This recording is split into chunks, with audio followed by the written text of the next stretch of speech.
Today we're going to talk about an update to the UTOT scoring guide. You might recognize this form from last year, which was a type-on PDF. This year we've gone ahead and added the formulas to it so it will calculate the comprehensive rating as you go through and score each of the performance expectations and the different components.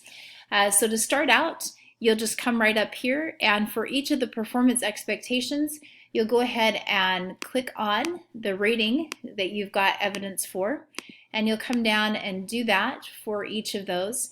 You can see as I click on that, the total points will change and add that up for you. And you'll just come down through again, and let's say that's there.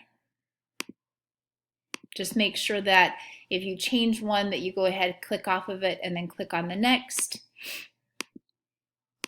And you can see that the total points that I have for the Part 1 professional practice is 37, divided by 15 is 2.47. Click here so that you can make sure that that's calculated correctly. What we found is sometimes people will leave their cursor up here in one of the boxes and it doesn't get that last point value. So click here, make sure that that's all complete. As you scroll to that next page, you'll have all of those yes/no questions. And so these should all be yes. If they're not, that's something that you need to deal with immediately. Give myself or Lyle a call for those particular expectations. When you come down to this Part 1 professional practice, you'll notice it says from page 1, and this is the raw score. So we look back up here, 2.47 is the raw score of 37 divided by 15. We wanted to make sure that you had an opportunity to assess that yourself as the principal in the building. So 2.47 technically should be rounded down to a 2. However, 2.47 for some of you, you might feel like, no, that's a 3. So you can go ahead and override that as the principal. Just make sure that you check this override box yes. And then you would come up here and you would override that professional practice score to a 3.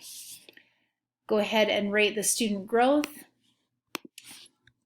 and the stakeholder input. And then you can put any comments that you'd like relative to either one of those here, and then your override explanation. If you did not override that score, click no, and then just go ahead and you would round that down to a 2. When you come down here, you can see that Part 1 indicates professional practice score, which is 70%, and that's 2.10. And then Part 2, the student growth score, and Part 3, the stakeholder input. You can see that that hasn't been calculated because I haven't clicked out of this particular field. Once I do, it calculates that stakeholder input score. The total score then is 2.70, and the comprehensive rating is a 3. I sure hope that helps as some of you are getting ready to start your conferences with educators after spring break. Our PowerSchool platform is just about ready to go, and we'll send you a video on that and talk to you about that at principal's meeting.